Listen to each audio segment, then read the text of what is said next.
ሙስሊሞች የሂጃብ ጉዳይ እስከመቼ ድረስ እየተጮኸ ይኖራል? ምን ጠይቀው መንግስትን እንጂ እናንተን አይደለም። ምንም ስላልሆናችሁ። ሱም የሃይማኖት መዲናችን ናት። አክሱም ላይ ሄደ መስጊድ ልስራ ማለት መካ ሄዶ አንድ ኦርቶዶክሳዊ ቤተክርስቲያን ልስራ እንደማለት ነው። መሬት እኮ የመስጠት መብት የለውም። መንግስት ነው መሬት መስጠት ያለበት ለመንግስት አካል እስከሚደርስ ድረስ። አክሱም ላይ ፍትህ አጥተው እየተጨቆኑ ላሉ ሙስሊም ወገኖች ክርስቲያናዊ አፓርታይድ በአክሱም ኢና ሊላሂ ወኢና ኢለይሂ ራጂዑን። ወላሂ ሙስሊም ሆኖ ይህንን ከማየት በላይ የሚያም ነገር የለም። በአክሱም የነገሰው አምባገነናዊ ስርዓት ሊወድም ይገባል። አሰላሙ አለይኩም ወራህመቱላሂ ወበረካቱ። ያ ፋሚሊ እንዴት ናችሁ? ከኛ ጋር ሁሉ ሰላም አልሐምዱሊላሂ ረቢል ዓለሚን። እንግዲህ ዛሬ ስለ አክሱም አንዳንድ ነገር እናወራለን ማለት ነው። ኡስታዝ ኑሩ ቱርኪ ያወሩትም ነገር አለ፣ የነሱንም ሐሳብ እንዲሁም የሌሎችን ሐሳብ ሰብሰብ እናረግና እስቲ ስለ አክሱም ምንድነው የተፈጠረው፣ አክሱም ላይ ምን እየተደረገ ነው፣ አክሱም ላይ ምን እየተከሰተ ነው የሚለውን ነገር ቼክ እናረጋለን ማለት ነው። ኡስታዞቻችን ተናግረዋል።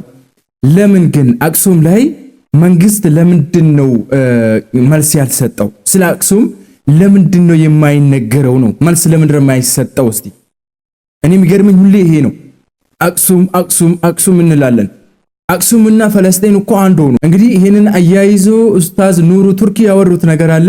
የነሱን ሐሳብ እስቲ እናዳምጠው። አይዞ አባቴ አክሱም ላይ ለተመታ፣ አይዞሽ እናቴ አክሱም ላይ ለተመታ። በምን ስሜት ነው ግን እናትን የመታት? በምን ስሜት ነው አባትን የመታው? አብራችሁ ኖራችሁ አድጋችሁ ድራችሁ ጉርብትናው ማህበራዊ ህይወታችሁ ላይ አብራችሁ ተገናኝታችሁ አሰግጅም ብለህ ከልክለሃት እንደገና እጅን ዘረጋባት። እንዴት ነው ግን አንጀት የቻለው? ምን ያህል ስካር ቢኖር ነው ውስጥ? ምን ያህል ቢሰክር ነው ግን እናት ላይ ቦክስ የሰነዘርከው? እናት ላይ ዱላ የሰነዘርከው ስለሰገደች? ሰጋሽ ተገኝቶ ለጌታው የሚደፋ ባሪያ ተገኝቶ የሚያስመሰግን ስራ ስለሰራ አገሬን ሰላም፣ ቤቴን ሰላም፣ ገበያዬን ሰላም፣ መውጫ መግቢያዬን ሰላም ብሎ ወደ ጌታ እንግዲህ ሁሌ የምንገደለው ሁሌ የሚቀጠቀጠው ሁሌ በየምድር አዛቢ በሚመስል መልኩ የሚታዘበው ሙስሊሙ ነውና አላህ መልሳችንን ኢንሻአላህ ዱዓችንን ይቀበለን። አላህ ለነሱም ቀናው መንገድ ይምራቸው፣ ካልቀናቸው ደግሞ ያጥፋቸው ነው የምንለው። እኛ ሁሉንም ነገር ለአላህ ነው የምንሰጠው። መንግስት ደግሞ ለዚህ ነገር መፍትሄ ቢሰጥ አሪፍ ነው ብዬ አስባለሁ። እንግዲህ ቪዲዮውን ላይክ በማድረግ ጀምሩ። እንዲሁም ቴሌግራም ግሩፕ ላይ ምናምን ሼር በማድረግ እንዲሁም በየፌስቡክ ሼር በማድረግ ቪዲዮውን ላይክ በማድረግ ለሚመለከተው አካል እንዲደርስ ጠይቃለሁ ማለት ነው። ወደ ቀጣይ ቪዲዮ እናልፋለን። ኦርቶዶክስ መሬት እኮ የመስጠት መብት የለውም። መንግስት ነው መሬት መስጠት ያለበት። እስከ መቼ ድረስ ነው አክሱም ላይ ሶላት መስጊድ የማይፈቀድበት፣ መስጊድ የማይሰራበት? አክሱም ቅድስት ቦታ ናት ካሉ እነሱ፣ አፋርም ሶማሌም ቅድስት ቦታ እኮ ነው። አፋር ላይ ሶማሌ ላይ 100% የሙስሊም ሀገር ነው። አፋሩም ሶማሌውም ለነሱ ቆርጦ መቀበሪያ ቦታ ሰጥቷል፣ አልከለከለም። የሃይማኖት ቦታ ሰጥቷል፣ አልከለከለም። የአክሱም መሬት የተለየ የሚያደርግበት ምንድን ነው? ስለዚህ መጅሊስ እስከ መጨረሻው መታገል አለበት። በመንግስት በኩል መነጋገር አለበት። የመስጊድ ቦታ መሰጠት አለበት። የመቀበሪያ ቦታ መሰጠት አለበት። ሙስሊሞች የሂጃብ ጉዳይ እስከመቼ ድረስ እየተጮኸ ይኖራል? አዲስ አበባ ዩኒቨርሲቲ እዚሁ አዲስ አበባ ውስጥ ራሱ ኒቃብ እየከለከሉ ነው። እስከመቼ ድረስ ይሄ ብሶት ይቀጥላል? አንድ ሆነን መታገል አለብን። ሰላማዊ ሰልፍ መጠራት ካለበት ሰላማዊ ሰልፍ መጠራት አለበት። የአፋር ክልል፣ የሶማሌ ክልሎች ክልላዊ መንግስታቶች ራሱ መግለጫ ማውጣት አለባቸው። ወንድሞቻችንን ተው ማለት አለባቸው። ለትግራይ ብሔራዊ ክልል ደብዳቤ መጻፍ አለባቸው። አሁን ይሄንን ግፍ እየሰሩ ያሉት የመንግስትን መለዮ የለበሱ ሰዎች ናቸው። የዛሬ ሳምንት ጁምዓ ከኹጥባ እንደወጣው ከሶላት እንደወጣው ከአክሱም ተደወለልኝ። መለዮ የለበሱ ሰዎች ናቸው የደበደቧቸው፣ የመንግስትን መለዮ የለበሱ ሰዎች። መንግስት በዚህ ጉዳይ ላይ እርምጃ ሊወስድ ይገባል። በእርግጥ የአካባቢ እስካሁን ለማዕከላዊ መንግስት ሙሉ ታዛዥነት እያሳየ እንዳልሆነ እናውቃለን። ነገር ግን መንግስት እርምጃ መውሰድ አለበት። ጠቅላይ ሚኒስትራችን ስለ አክሱም ሲጠየቁ ኦርቶዶክሶች መፍትሄ ይሰጣሉ ብለው ተናግረው ነበር። መጀመሪያ ገና ለውጡ እንደመጣ የመንግስት እጅ ያለበት ማለት ነው። ይሄ ነገር ኦርቶዶክስ መሬት እኮ የመስጠት መብት የለውም። መንግስት ነው መሬት መስጠት ያለበት። መንግስት ለመስገጃም ለመቀበሪያም ቦታ ይሰጣቸው የሚል ቁርጥ አቋም መስጠት አለባቸው። በዛው አጋጣሚ ዶክተር አብይ ትልቅ ታሪክ መስራት አለባቸው ብዬ አስባለሁ። አክሱም የነጃሺ ሀገር ነው። ነጃሺ አሁን የተቀበሩበት ቦታ አይደለም እኮ ሱሐቦችን ያስተናገዱት። ሱሐቦች የተስተናገዱት አክሱም ላይ ነው። ይህ ታሪካዊ ቦታ ለመላ ሙስሊም ዓለም ትልቅ ለኢትዮጵያም የኢኮኖሚ ምንጭ ሊሆን የሚችል ቦታ ነው። በነጃሺ ስም ትልቅ መስጊድ እዛ ቦታ ላይ መሰራት አለበት። አዲስ አበባ ላይ አይደለም፣ እዛ ቦታ ላይ እዛው አክሱም ላይ ነው ሱሐቦች የተስተናገዱት። አክሱም ላይ መስጊድ መፈቀድ አለበት፣ መቀበሪያ ቦታ መፈቀድ አለበት። ለኢትዮጵያ ኩራት ነው። ይሄ ትልቅ ኩራት ነው። ታሪካችንን ከፍ የሚያደርግ ነው። ጎብኚዎችን ወደ ኢትዮጵያ እንዲገቡ የሚያደርግ ትልቅ ነገር ነው። ይሄ ነገር መጅሊሱ ገፍቶ ማህበረሰቡን ከኋላ አስከትሎ ትልቅ ኃላፊነት አለበት። መቋረጥ የለበትም። የአንድ ጊዜ ጩኸት ብቻ መሆን የለበትም። ትክክል። ይሄ ነገር የአንድ ጊዜ ጩኸት ብቻ መሆን የለበትም። ዘላቂ መሆን አለበት። መስጊዱ እዛ ሀገር ላይ እስኪገነባ ድረስ ሙስሊሙ ከጭቆና እስኪወጣ ድረስ ይሄ ነገር ጩኸቱ መቆም የለበትም። ለመንግስት አካል እስከሚደርስ ድረስ ማለት ነው። የመንግስት አካል ደግሞ ዝም ማለት የለበትም። ለዚህ ነገር መልስ መስጠት አለበት ነው። ሁላችሁም ሐሳባችሁ በኮሜንት ግለጹ። አክሱም ላይ ሁሌ መጨቃጨቅ፣ ሁሌ መከራከር፣ ሁሌ መገዳደል፣ ሁሌ መቀጥቀጥ አህያ አይደለንም እኛ የሰው ልጆች ነን። በሚሰግድበት ቦታ ገብተህ ትቀጠቅጣለህ። የኑሪ ቱርክ ቪዲዮና እንዲሁም የስማቸውን አላውቅም አፈውን የነሱን ሐሳብ ሰምተናል ብዬ ተስፋ አደርጋለሁ። እንዲሁም አንዳንድ ወንድሞቻችንም ስለ አክሱም የሚያወሩት አሉ። የሁሉንም ሐሳብ እንስማንሲ። ሁሉም አንድ አይነት ነገር ነው የሚያወራው። ይሄ ሁሉ ሙስሊም ቪዲዮ እየሰራ ለመንግስት አልደረሰም ለማለት ይከብዳል። ሁሉም ሰው እያወራ ስለሆነ አክሱም ላይ ፍትህ አጥተው እየተጨቆኑ ላሉ ሙስሊም ወገኖች እንዲደርስ ይህን ቪዲዮ ሼር አድርጉልኝ። መቼም ከቁርአን በላይ ለኛ ሙስሊሞች አጽናኝ ነገር የለም አይደል?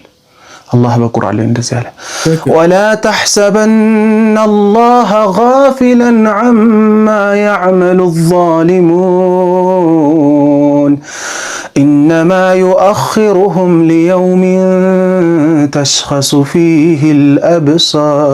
አላህ እነዛ የሚበድሉ ሰዎችን ችላ የሚል ዝንጉ ነው ብላችሁ አታስቡ። እያንዳንዱን ቁስላችሁን፣ ህመማችሁን፣ የደረሰባችሁን እያንዳንዷን ነገር ያውቃል። ይዘነጋል ብላችሁ እንዳታስቡ። እያንዳንዷን ነገር ይመለከታል። ነገር ግን የሚዋረዱባትን ቀን እያስቀመጠላቸው እያጠራቀመላቸው ለነዛ በዳዮች አላህ Subhanahu Wa Ta'ala ኢንሻአላህ ይዋረዳሉ ያ አላህ Subhanahu Wa Ta'ala አላ ኢነ ነስረላሂ ቀሪብ፣ የአላህ ድል ቅርብ ነው፣ አብሽሩ ለማለት ነው።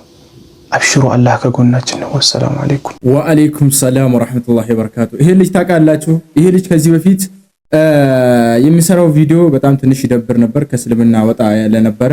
አሁን ወደ ዲኑ ተመልሷል። እንደዛ አይነት ቪዲዮዎችን ትቻለሁ ብሏል። ወደ አላህ የተመለሰ ባሪያ ነው፣ የአላህ ባሪያ ነው ማለት ነው። ይሄ ልጅ በጣም መበረታታት ያለበት ነው ማለት ነው። እሱን ሐሳብ ሰምተናል፣ ቁርአኑን ቀርቶልናል። እንዲሁም በአክሱም የምትገኙ እህት ወንድሞቻችን ጽናት ያስፈልጋል፣ ሰብር ያስፈልጋል በየትኛውም ነገር ላይ። ኢንሻአላህ አንድ ቀን ደግሞ መፍትሄ ይመጣል። እስቲ ይሄን ቪዲዮ ደግሞ እንስማ። ዛሬ ብዙ ቪዲዮዎችን ተሰብስበን የመጣ ነው። ኢንሻአላህ ለእናንተ ትንሽ ድምጽ ለመሆን አንዳንድ የሚዲያ ሰዎች ይጠቅማቸዋል ብዬ ነው እሱን በደንብ ሰፋ አድርጌ ለማስረዳት ያህለው ማለት። ክርስቲያናዊ አፓርታይድ በአክሱም ጸሐፊ ኡስታዝ አህመዲን ጀበል፣ ተራኪና አቅራቢ አባሲም። በአክሱም ሙስሊሞች ላይ የተጫነው ክርስቲያናዊ አፓርታይድ፣ አንደኛ ከዜግነት በታች የሆነ ጭቆና፣ የመቃብርና የመስጂድ ቦታ ክልከላ። በአክሱም ከተማ የሚኖሩት ከ25,000 በላይ ሙስሊሞች በገዛ ሀገራቸውና ትውልድ ቀያቸው እንደ ባዳ ተቆጥረው የአፓርታይድ የዘረኝነትና የማግለል ሰለባ ሆነዋል። በአክሱም መሬት ላይ መስጂድ መስራት በጥብቅ የተከለከለ ነው። ከዚህም የሚዘገንነው ሁኔታ በከተማዋ ሙስሊሞች ሲሞቱ የጀናዛ ማረፊያ የመቃብር ቦታ ተከልክለው ሬሳ ተሸክመው 40 ኪሎ ሜትር ርቆ ወደሚገኘው ውቅሮ ማራይ እንዲጓዙ ይገደዳሉ። ሁለተኛ ጸጥታ አስከባሪው ራሱ አቂ የሆነባት ከተማ በአክሱም የመብት ጥሰቱ የቃላት ብቻ አይደለም። አካላዊ ጥቃትም ጭምር ነው። ሚያዝያ 2 ቀን 2018 ዓመተ ልደት የከተማዋ የጸጥታ ኃላፊዎች በተገኙበት በጁሙዓ ሰጋጆች ላይ የድንጋይና የዱላ ጥቃት ተፈጽሟል። ከሁሉም በላይ ግን ልብ የሚሰብረው ደግሞ መስገጃ ቦታዎች ጥሰው በመግባት የአላህን ቃል ቁርአንን የቀደዱበትና በተኑበት ድርጊት ነው። በተጨማሪም ከ150 በላይ ሙስሊም እህቶቻችን ሂጃብ አውልቁ ተብለው ከትምህርት ገበታቸው መታገዳቸው ተነግሯል። ሶስተኛ የመካን ስም እንደ ርካሽ መደራደሪያ መጠቀም። በአክሱም መብት ሲጠየቅ የኦርቶዶክስ ልሂቃኑ የሚያነሱት ጥያቄ ትልቁ መደናገሪያ በመካ ቤተክርስቲያን ከተሰራ በአክሱም መስጂድ እንሰራለን የሚል ነው። ይህ እጅግ የተሳሳተና አደገኛ ትርክት ነው። የኢትዮጵያ ሙስሊሞች መብት የሚረጋገጠው በሀገሪቱ ሴኩላር ህገ መንግስት እንጂ ከሳውዲ አረቢያ የመንግስት የውጭ ፖሊሲ ጋር ምን አገናኘው? ሳውዲ አረቢያ ኢስላማዊ ሸሪዓ የምትተዳደርበትና በቅዱስ ቁርአን የምትተዳደር ሀገር ስትሆን ኢትዮጵያ ግን ከሃይማኖትና ከመንግስት የተለያዩባት ሀገር ናት። የኢትዮጵያ ሙስሊም ዜጋ ከሳውዲ ዲፕሎማሲ ጋር አያይዞ በመንፈግ ሙስሊሙን ባዕድና የውጭ ሀገር ወኪል አድርጎ የመሳል ስልታዊ በደል ነው። አራተኛ የትግራይ ፖለቲከኞች አስገራሚ ግብዝነት። በትግራይ ጦርነት ወቅት ሙስሊሙም ሆነ ክርስቲያኑ ትግራዋይ ተብሎ በአንድነት ደም አፍሷል፣ ዋጋ ከፍሏል። ጦርነቱ ሲያበቃ ግን የትግራይ ሙስሊሞች ትግራዋይነት ተረስቶ በእምነታቸው ምክንያት ባይተዋርና ሁለተኛ ዜጋ ተደርገዋል። መብታቸውን ሲጠይቁ አክራሪ ወሃቢያ የሚል ታርጋ እየተለጠፈባቸው መሆኑ ተነግሯል። በሰላም ጊዜ መብትና ቦታ የሌለው ሙስሊም በጦርነት ጊዜ ግን እንዲሞት መፈለጉ የፖለቲከኞቹና የልሂቃኑ ግብዝነት ፍንትው አድርጎ የሚያሳይ ድርጊት መሆኑ በይፋ ተነግሯል። አምስተኛ የሙስሊሞች ጉዳይ የማያሳስበው ከኛ አይደለም። አንዳንዶች የትግራይን ጉዳይ ለትግራዋዮች ተውት ምን አገባችሁ ይሉናል። ይህ ከኢስላም መርህ ያፈነገጠ ሐሳብ ነው። ነብዩ ሰለላሁ ዐለይሂ ወሰለም አማኞች እንደ አንድ አካል ናቸው። አንዱ የሰውነት ክፍል ሲታመም መላው አካል ያመዋል ብለዋል። በአክሱም የሚገኘው ሙስሊም ወንድማችን በገዛ ቀየው አዛን ማውጣት ሲከለከል፣ ቁርአን ሲቀደድበትና ጀናዛ ቦታ ሲያጣ እኛ ዝም ልንል አይገባም። ጉዳያችን የሁላችንም ጉዳይ መሆን አለበትና። በስተመጨረሻም የአክሱም ሙስሊሞች ጥያቄና ልመና ሳይሆን የእኩል የዜግነትና የህግ መንግስታዊ መከበር ጥያቄ ነው። ይህንን መዋቅራዊ የሃይማኖት አፓርታይድ ልናወግዘው፣ በየሚዲያው ድምጽ ልንሆንላቸውና ከመንግስት አፋጣኝ ፍትህ ልንጠይቅ ግድ ይለናል። ፍትህ ለአክሱም ሙስሊሞች! ፍትህ ለአክሱም ሙስሊሞች! ፍትህ ለአክሱም ሙስሊሞች! ይሄን ያለው እንግዲህ አህመዲን ጀበል ነው። አንዳንድ የሙስሊም ጠላቶች ምን እንደሚያወሩ በዚህ ቪዲዮ ላይ ትረዳላችሁ ማለት ነው። አክሱም የሃይማኖት መዲናችን ናት። አክሱም ላይ ሄደ መስጊድ ልስራ ማለት መካ ሄዶ አንድ ኦርቶዶክሳዊ ቤተክርስቲያን ልስራ እንደማለት ነው የሚታይ። ሙስሊሞች ይሄን ቪዲዮ ሼር ፖስት አድርጉ። እነዚህን እስቲ ከእንቅልፋቸው እንቀስቀሳቸው። ማን ያለው እንደዚህ? ወንድማችን አሪፍ መልስ ሰጥቷል ብዬ አስባለሁ። ምሁራን ያዘጋጁት ሂስትሪ ኦፍ ኢትዮጵያ ኢን ዘ ሆርን የሚል አለ። የተለያዩ ምሁራኖች ያዘጋጁት ላይ እንደምትመለከቱና እስቲ እንመልከት። ኢትዮጵያ የክርስትና መዲና ናት። ማን ያለው እንደዛ?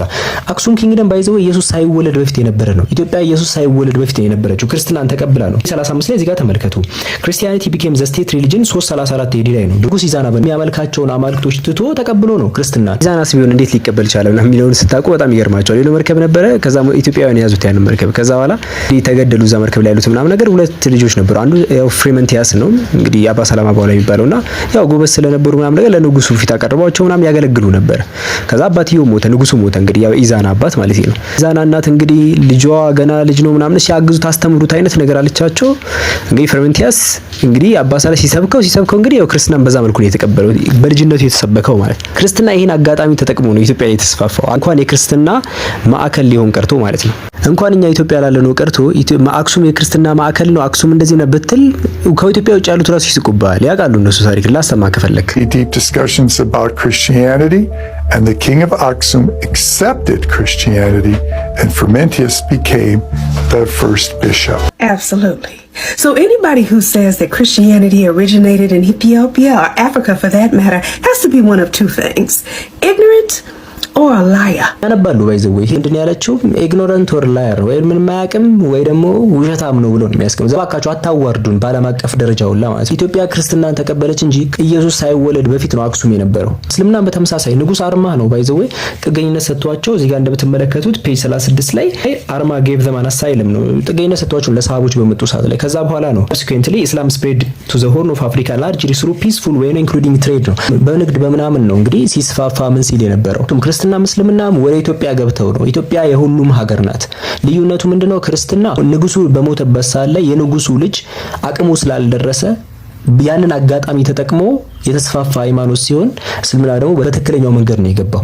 ኢትዮጵያ የሁለቱም ሀገር አይደለች። ሁለቱም ተቀበለ ላሊበላ ምናምን እነዚህ የምትመለከቷቸው በአጠቃላይ በዛጉዌ ጊዜ ነው። ይሄ ደግሞ ኦልሞስት 12 እና 13ኛው ክፍለ ዘመን ማለት ጋር እንደምትመለከቱት ዛጉዌ ሩለሮች ባይዘው የሚታወቁት የተለያዩ ኬቮችን ሞኖሊቲክ ቸርቾችን በመገንባት እዚህ ጋር እንደምትመለከቱት የነ ቤተ አማኑኤል፣ ቤተ ጊዮርጊስ እነዚህ 11 የላሊበላ ቸርቾች እነዚህ የመሳሰሉ እነዚህ በዛጉዌ ጊዜ ነው የተሰሩት። ቅርብ ጊዜ ማለት ምንም ሳክስ የለም ከዚህ በኋላ። እሺ እዚህ ነገር መንግስት ባይዘው በትምህርት ደረጃ በማህበረሰቡ ትምህርት ሊሰጠው ይገባል። ከእውቀት በራቁ በትላልቅ ሰዎች ህፃናቶቹ እየተበረዙ ኢትዮጵያ የሆነ ሃይማኖት ብቻ ተደርጋ ጭንቅላታቸው ላይ እየተጫነ ኢትዮጵያ ልትበላሽ ትችላለች። ስለዚህ ነገር መንግስት በደንብ አፋጣኝ መልስ ሊሰጥ ይገባል።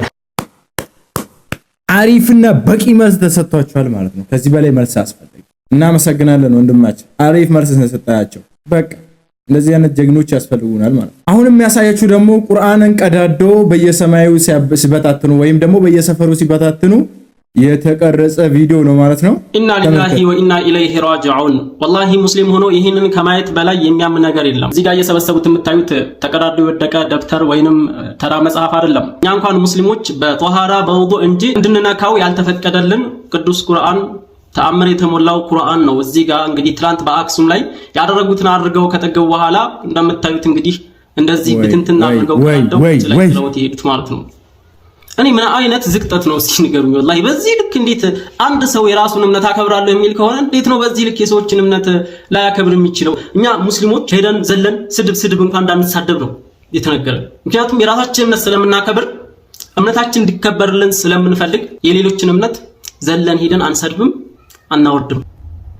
በጣም ነው የሚያሳዝነው ወላሂ። ሙሉ ቪዲዮውን ብታዩት ቴሌግራም ላይ ዙመር ወቅታዊ መረጃ ብላችሁ ሰርች አድርጋችሁ እሱ ጋር እናስቀምጥላችኋለን። ወላሂ በጣም ነው የሚያሳዝነው። ዙም አድርጋችሁ ማየት ትችላላችሁ። ይህንን ጉዳይ ለመቃወም ሙስሊም መሆን አይጠበቅባችሁም የምላችሁ እኮ ለዚህ ነው። አንድ ሰው የራሱ እምነት እንዲከበርለት የሌሎችንም እምነት ማክበር አለበት። ድምጽ እንሆናቸው። በእርግጥ እኛ ተንጫጭተን ምንም ላንፈጥር እንችላለን የአላህ እርዳታ ካልመጣ። ነገር ግን ያው ከዝምታ ይሻላል። ብቻኛ ምንም ልናደርግላችሁ የአላህ እርዳታ ግዴታ ነው። ወላሂ በዚህ ልክ ግፍና በደል አሚን አሚን ኢንሻአላህ። ይሄን ይመስላል። ቁርአንን ቀዳዶ በየሰማይ ይበትናሉ፣ በየሰፈሩ ምናምን ተበታትኖ ነገር አላህ ይድረስላቸው። እንግዲህ አላህ በጀነተል ፊርደውስ የበሰራቸው እኛ ምንም ማድረግ አንችልም። እኛ እንግዲህ መንግስት ዝም አለ፣ ጂሃድ እንዳንወጣ ደግሞ መጅሊስ ዝም አለ። ምንም ማድረግ አንችልም። እስረኛ ነን። በአክሱም የነገሰው አምባገነናዊ ስርዓት ሊወድም ይገባል።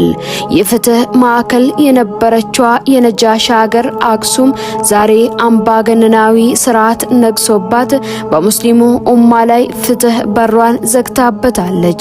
የአክሱም ሙስሊሞች በገዛ ሀገራቸው የሃይማኖታቸውን ድንጋጌ መፈጸም ተከልክለው መስጂድ መገንባትም ሆነ ሶላት መስገድ፣ ሂጃብ ሴት ልጅ ለብሳ መማር እስከ መከልከል ደርሰዋል። ዛሬም በዚህ ሰላማዊ ህዝብ ላይ የተፈጸመው ኢፍትሃዊ ድርጊት በጽኑ ሊኮነን የሚገባ ሲሆን ለአክሱም ሙስሊሞች ፍትህና ነጻነት እኩልነት ሁሉም በየፊናው ሊታገል ይገባል።